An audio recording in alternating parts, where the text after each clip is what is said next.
कहानी शुरू होती है लॉस एंजलिस के एक बड़े से 911 इमरजेंसी कॉल सेंटर से। इसे सब द हाइव कहते थे, यानी मधुमक्खियों का छत्ता। और ये नाम बिल्कुल सटीक है, क्योंकि जैसे छत्ते में हर मधुमक्खी बिना रुके अपना काम करती रहती है, वैसे ही यहाँ दर्जनों ऑपरेटर्स एक साथ हेडसेट लगाए फोन पर बात करते हुए नजर आते हैं। कोई किसी शूटिंग की कॉल हैंडल कर रहा था, कोई किसी एक्सीडेंट की, तो कोई किसी घरेलू हिंसा की। हर कॉल अलग थी, हर सिचुएशन नई।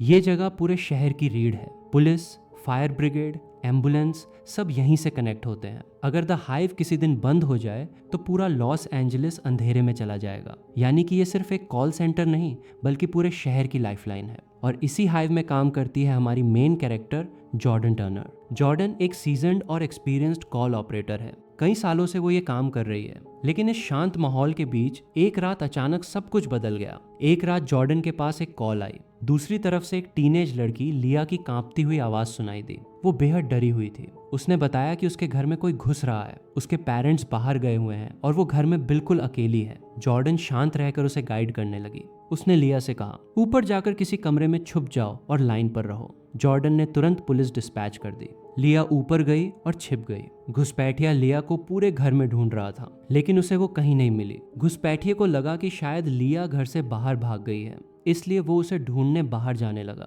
तभी जॉर्डन की लाइन अचानक डिस्कनेक्ट हो गई। जॉर्डन घबरा गई और उसने तुरंत लिया का नंबर रीडायल किया। और यहीं वो गलती हो गई जो नहीं होनी चाहिए थी। घुसपैठिया उस वक्त घर से बाहर नहीं गया था। जैसे ही लिया का फोन रिंग हुआ, उसने वो आवाज सुन ली और लिया को पकड़ लिया। जॉर्डन ने फोन पर उससे कहा कि पुलिस वहां आ रही है और वो बच नहीं पाएगा। तभी घुसपैठिए ने बेहद बेरुखी और ठंडी आवाज में कहा, इट्स ऑलरेडी डन, और फोन कट गया। उस रात लिया टेम्पल्टन को बचाया नहीं जा सका।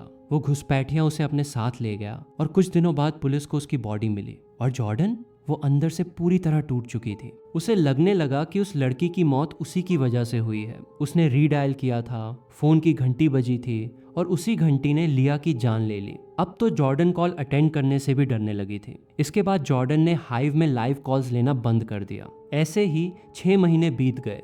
अब वो नए ऑपरेटर्स को ट्रेनिंग देने लगी थी। वो दूसरों को सिखाती थी कि ये काम कैसे किया जाता है, लेकिन खुद इस काम को दोबारा करने की हिम्मत उसके अंदर नहीं रही थी। ट्रेनिंग के दौरान वो नए ऑपरेटर्स को एक इम्पॉर्टेंट बात बताती है, इस जॉब में इमोशनली डिटैच रहो। पर्सन रिपोर्टिंग यानी PR की सिचुएशन में इतना मत डूबो कि खुद बह जाओ, और कभी ऐसा प्रॉमिस मत करो जिसे तुम पूरा ना कर सको। यानी जॉर्डन उन्हें वही गलतियां बता रही थी जो उसने खुद की थी। अब सीन शिफ्ट होता है केसी विल्सन नाम की एक टीनेज लड़की पर। केसी अपनी बेस्ट फ्रेंड ऑटम के साथ मॉल में शॉपिंग कर रही है। ऑटम के पास एक प्रीपेड ट्रैक फोन था, यानी ऐसा डिस्पोजेबल फोन जिसमें कोई GPS चिप नहीं होती और कोई रजिस्टर्ड नाम भी नहीं होता। ऑटम ने ये फोन इसलिए लिया था ताकि उसके पेरेंट्स उसकी कॉल हिस्ट्री चेक न कर पाएं। ऐसे ही खाना खाते वक्त ऑटम को याद आया कि उसे अपने भाई को पिक करने जाना था, इसलिए वो वहां से चली गई, लेकिन उसका फोन वहीं रह गया। केसी ने उस फोन को अपने पास रख लिया और अपनी कार लेने के लिए पार्किंग लॉट की तरफ निकल पड़ी। लेकिन तभी एक आदमी ने अचानक अपनी कार तेजी से रिवर्स की। केसी डर गई और इसी दौरान उसका अपना फोन नीचे गिरकर टूट गया। यही मौका देखकर उस आदमी ने केसी को किसी केमिकल से बेहोश कर दिया। सब कुछ इतनी तेजी से हुआ कि पूरे पार्किंग लॉट में किसी को कुछ भी पता नहीं चला। जब केसी को होश आया तो उसने खुद को एक गाड़ी की ट्रंक में पाया। उसे समझ आ गया कि उसे किडनैप कर लिया गया है। घबराहट में उसने अपने हाथों से आसपास टटोला और तभी उसे ऑटम के फोन की याद आई। बस फिर क्या था, उसने 911 डायल कर दिया। यहाँ किडनैपर को पता ही नहीं था कि केसी के पास 2 फोन थे, इसलिए किडनैपर बेफिक्र था। वो कार में फुल वॉल्यूम पर गाने बजाते हुए गाड़ी चला रहा था। इसी वजह से उसे केसी के बोलने या हरकत करने की आवाज भी सुनाई नहीं दे रही थी। खैर, केसी की कॉल हाइव में एक नई ऑपरेटर ने उठाई। वो घबरा गई क्योंकि केसी की आवाज बहुत स्कैटर्ड थी। वो रो रही थी और उस नई ऑपरेटर को ठीक से समझ ही नहीं आ रहा था कि क्या हो रहा है। जॉर्डन पास में ये सब देख रही थी। उसने किसी दूसरे ऑपरेटर को ढूंढने की कोशिश की, लेकिन लगभग सभी बिजी थे। सिचुएशन देखते हुए जॉर्डन ने उस नई ऑपरेटर से हेडसेट ले लिया, लेकिन इतने समय बाद भी वो खुद कॉल लेने की हिम्मत नहीं जुटा पा रही थी। तभी उसकी सीनियर उसके पास आई और उसे इनकरेज किया। जॉर्डन ने किसी तरह खुद को संभाला। उसने केसी से कहा, पहले सांस लो, मेरा नाम जॉर्डन है, मैं तुम्हारी मदद करने के लिए यहाँ हूँ। केसी धीरे धीरे खुद को कंट्रोल करने लगी। इसके बाद जॉर्डन ने उससे जरूरी जानकारी निकालना शुरू किया, जैसे उसका नाम, कहाँ से किडनैप किया गया, गाड़ी का कलर और बाकी जरूरी डिटेल्स। लेकिन यहाँ एक बड़ी दिक्कत सामने आई। केसी जिस फोन का इस्तेमाल कर रही है वो एक डिस्पोजेबल प्रीपेड फोन है, यानी उसकी लोकेशन आसानी से ट्रेस नहीं होती। सिर्फ सेल टावर की मदद से लगभग 5 मील का रफ रेडियस मिल सकता है। अब जॉर्डन को केसी की अपनी ऑब्जर्वेशन के जरिए ही उसे ढूंढना था। जॉर्डन ने सबसे पहले केसी को ट्रंक का इंटरनल रिलीज लीवर ढूंढने के लिए कहा। आजकल की गाड़ियों में ऐसा लीवर होता है जो अंधेरे में भी चमकता है, लेकिन ये एक पुरानी गाड़ी थी, इसमें कोई लीवर नहीं था। तभी जॉर्डन ने उसे एक दूसरी ट्रिक बताई। पुरानी गाड़ियों में टेल लाइट से ट्रंक तक पहुंच बनाई जा सकती है। लाल रोशनी ढूंढो और वहां किक करो। केसी ने अंधेरे में हाथ पैर मारे। आखिरकार उसे लाल रोशनी दिखाई दी। उसने उस जगह पर जोर से मारा और टेल लाइट निकल गई। अब ट्रंक में एक छोटा सा होल बन गया था। जॉर्डन ने कहा, अपना हाथ बाहर निकालो और उसे हिलाओ। जब तक हिला सको हिलाती रहो। केसी ने वैसा ही किया। ये एक बेहद डेस्परेट मूव था। उम्मीद यही थी कि हाईवे पर कोई दूसरा ड्राइवर उसे नोटिस कर लेगा, और किसी ने नोटिस भी कर लिया। एक औरत ने 911 पर कॉल किया।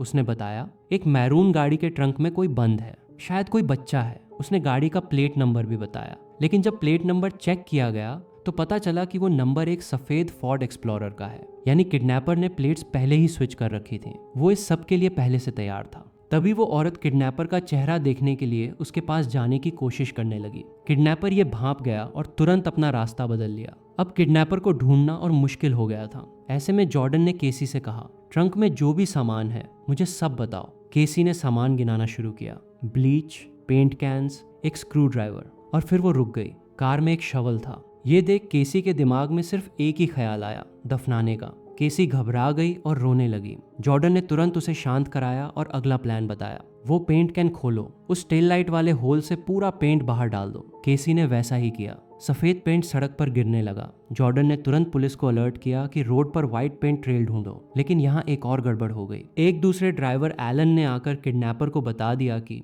तुम्हारी ट्रंक से पेंट निकल रहा है। किडनैपर घबरा गया और तुरंत एक और मोड़ ले लिया। इस वजह से पुलिस फिर से उसकी लोकेशन खो बैठी। थोड़ी दूर जाकर एक सुनसान इलाके में किडनैपर ने गाड़ी रोकी। बाहर आकर ट्रंक खोला तो देखा कि केसी अभी भी होश में है, और केसी के बालों पर पेंट लगा देखकर बहुत गुस्सा हो गया। उसने केसी को फिर से बेहोश करने की कोशिश की। तभी वहां वही ड्राइवर एलन आ गया। वो किडनैपर से बात करने लगा कि क्या उसे हेल्प की जरूरत है, लेकिन किडनैपर ने उसे अच्छे से हैंडल कर लिया और केसी को स्क्रू ड्राइवर से डराया। इसलिए केसी एलन से मदद नहीं मांग पाई। एलन को पहले ही उस पर शक हो गया था। उसने ऐसा दिखाया जैसे वो वहां से जा रहा है, लेकिन अपनी कार में बैठते ही उसने 911 पर कॉल किया। तभी किडनैपर ने उस पर हमला कर दिया और उसका फोन भी तोड़ दिया। फिर उसने शवल से एलन को मार डाला, लेकिन इस अटैक के दौरान क्लोरोफॉर्म की बोतल भी टूट गई। इस वजह से किडनैपर केसी को बेहोश नहीं कर पाया। इसके कुछ देर बाद लोकेशन ट्रेस करके पुलिस उस जगह पहुंची, लेकिन वहां सिर्फ किडनैपर की कार खड़ी मिली।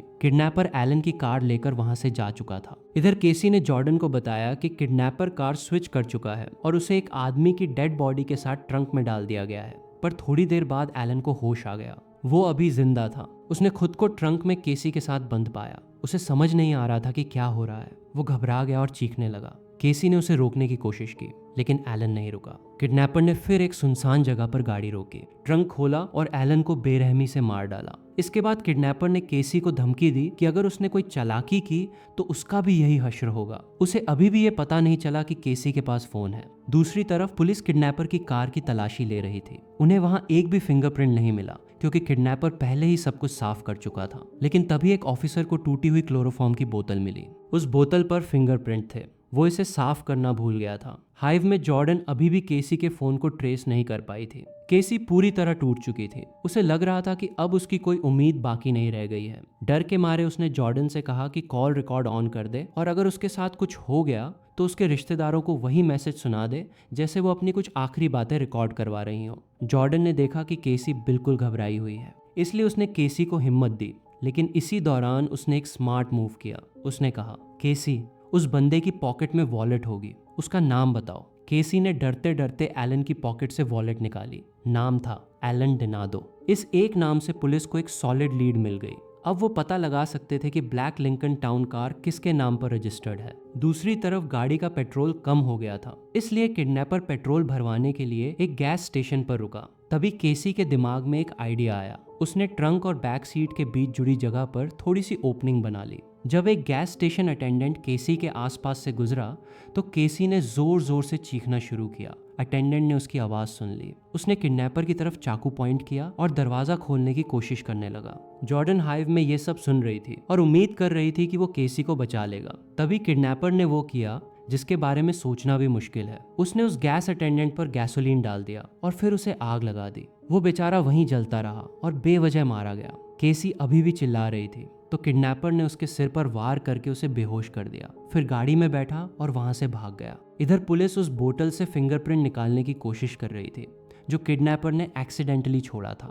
जांच की गई और फिंगरप्रिंट मैच हो गया। सस्पेक्ट का नाम था माइकल लुइस फॉस्टर। वो ब्रेंट विस्टा मेडिकल सेंटर में मेडिकल टेक्नीशियन के तौर पर काम करता है। उसका रिकॉर्ड चेक किया गया लेकिन वहां ऐसा कुछ नहीं मिला जो उसे किसी बड़े अपराध से जोड़ता हो। बस 1995 की एक पुरानी एंट्री थी जब उस पर आग लगाने का मामला दर्ज हुआ था। खैर, उसका एड्रेस निकालकर पुलिस माइकल के घर पर रेड करने पहुंची। जब पूछताछ की गई तो उसकी पत्नी ने बताया कि माइकल अस्पताल गया हुआ है, लेकिन पुलिस को उसके ऑफिस से कुछ तस्वीरें और एक खत मिला। तस्वीरों में एक सुनहरे बालों वाली लड़की थी जो केसी से काफी मिलती जुलती लगती थी। इधर माइकल केसी को लेकर अपने हाइडआउट पर पहुंच चुका था। जब वो केसी को गाड़ी से बाहर निकालने लगा तभी उसे केसी का फोन मिल गया। फोन अभी भी जॉर्डन से कनेक्ट था। जॉर्डन ये समझ गई कि फोन अब माइकल के पास है। उसने माइकल से कहा कि उसका नाम और एड्रेस पुलिस के पास है, वो बच नहीं पाएगा। तभी माइकल ने शांत आवाज में कहा, इट्स ऑलरेडी डन, और फोन काट दिया। ये सुनते ही जॉर्डन फ्रीज हो गई।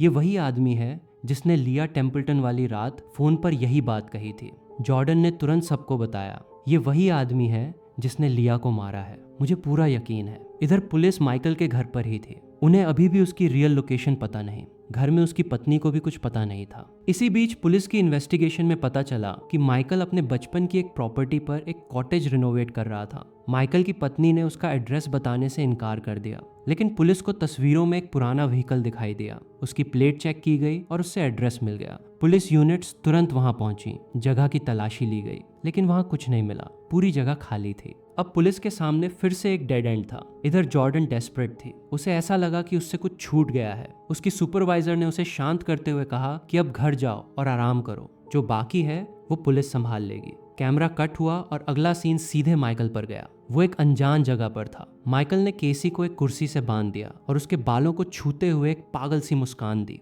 जैसे उसे केसी के बालों से कोई जुनून हो। जैसे ही माइकल का ध्यान हटा, केसी ने मौका देखकर पास रखा, स्प्रे उठाया और सीधे माइकल की आंखों में मार दिया। माइकल दर्द से तड़पने लगा। केसी तुरंत भागकर बाहर की तरफ दौड़ी। वो एक कमरे में घुसी, लेकिन जैसे ही अंदर गई उसके चेहरे का रंग उड़ गया। उस कमरे में कुछ ऐसा था जिसने उसे पूरी तरह सन्न कर दिया। तभी माइकल ने उसे फिर से पकड़ लिया। इधर जॉर्डन अभी भी हाइव में ही थी। वो अपनी और केसी की आखिरी कॉल की रिकॉर्डिंग सुन रही थी। रिकॉर्डिंग में उसे कुछ हल्की सी आवाज सुनाई दी, लेकिन उससे कुछ साफ समझ नहीं आया। तभी जॉर्डन ने फैसला किया कि वो केसी को मरने नहीं देगी। जॉर्डन ने अपनी कार के जीपीएस में उस प्रॉपर्टी का एड्रेस डाला और खुद रात में अकेली वहां के लिए निकल पड़ी। नो गन, नो बैकअप, कोई प्लान नहीं, बस एक कॉल ऑपरेटर जो ये नहीं होने दे सकती थी कि एक और लड़की लिया बन जाए। जॉर्डन जब उस प्रॉपर्टी पर पहुंची तो बाहर सब कुछ शांत था। उसने घर की तलाशी लेना शुरू किया। उसे वहां माइकल और एक लड़की की कुछ तस्वीरें मिली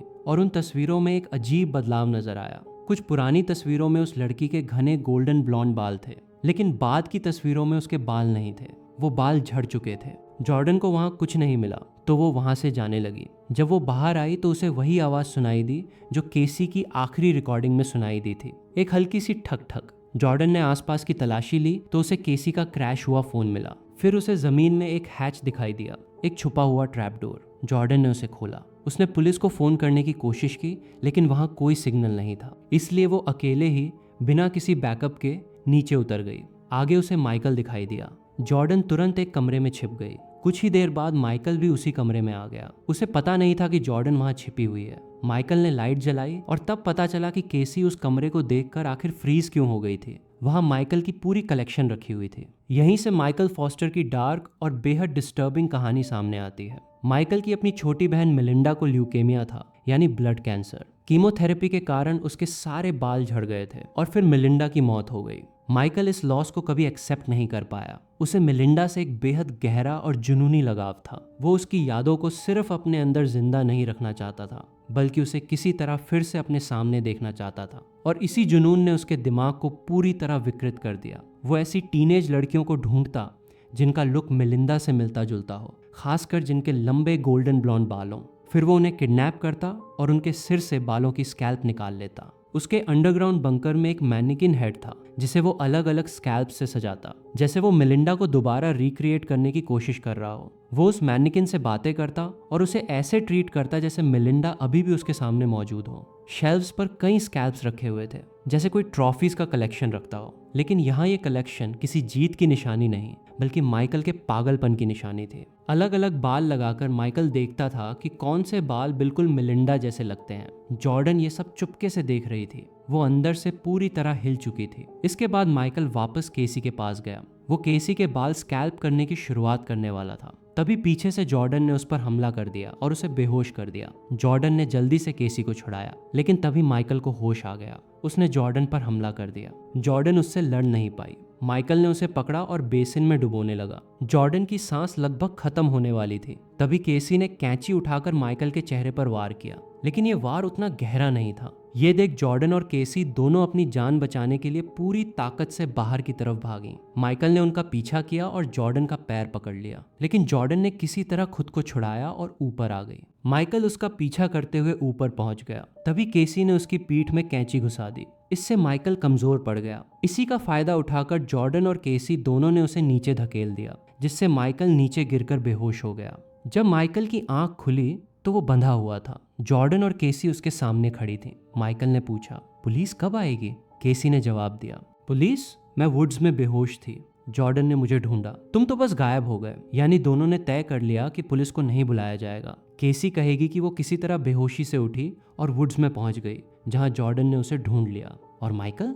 उसका कोई पता नहीं चलेगा, वो यहीं नीचे रह जाएगा। माइकल गिड़गिड़ाने लगा, तुम ये नहीं कर सकती, तुम तो बस एक ऑपरेटर हो, तुम्हें ये राइट नहीं है। जॉर्डन ने कुछ नहीं कहा। वो मुड़ी और दरवाजे की तरफ चलने लगी। माइकल पीछे से चिल्लाया, रुको, नहीं, तुम ऐसा नहीं कर सकती। जॉर्डन वहां एक पल के लिए रुकी। उसने पीछे मुड़कर माइकल की तरफ देखा और बिल्कुल शांत, बिल्कुल उसी टोन में वही शब्द कहे जो उसने लिया टेम्पल्टन वाली रात फोन पर सुने थे, इट्स ऑलरेडी डन। और फिर जॉर्डन ने सेलर का दरवाजा बंद कर दिया। माइकल की चीखें उसी अंधेरे में कैद होकर रह गईं और इसी के साथ ये फिल्म खत्म हुई। द कॉल को अगर ध्यान से देखा जाए तो इसके अंदर कुछ ऐसे इंटरेस्टिंग फैक्ट्स, हिडन डिटेल्स और डार्क थ्योरीज छिपी हुई हैं जो इस फिल्म की एंडिंग को और भी ज़्यादा डिस्टर्बिंग बना देती हैं। खासकर फिल्म का आखिरी डायलॉग, जॉर्डन का फैसला और माइकल का जुनून। तो चलिए अब फिल्म के कुछ ऐसे ही फैक्ट्स और थ्योरीज जानते हैं। सबसे पहले बात करते हैं फिल्म की सबसे iconic line, it's already done. Michael पहली बार ये लाइन लिया के केस में बोलता है। बाद में केसी के केस में भी यही लाइन सुनने को मिलती है। और सबसे खास बात यह है कि फिल्म के आखिर में जॉर्डन भी माइकल को बिल्कुल यही लाइन बोलती है, लेकिन यहाँ इस लाइन का मतलब पूरी तरह बदल जाता है। माइकल के लिए ये एक तरह का साइकोलॉजिकल वेपन था। वो सामने वाले को ये महसूस करवाता था कि अब कुछ भी नहीं बदला जा सकता और उसका फैसला फाइनल है। लेकिन अंत में जॉर्डन उसी लाइन को माइकल के खिलाफ इस्तेमाल करती है। यानी जिस लाइन से माइकल अपनी विक्टिम्स को हेल्पलेस महसूस करवाता था, वही लाइन आखिर में उसकी अपनी सजा बन जाती है। अब बात करते हैं फिल्म के सबसे मॉरली डार्क हिस्से की। आखिर जॉर्डन ने माइकल को पुलिस के हवाले क्यों नहीं किया?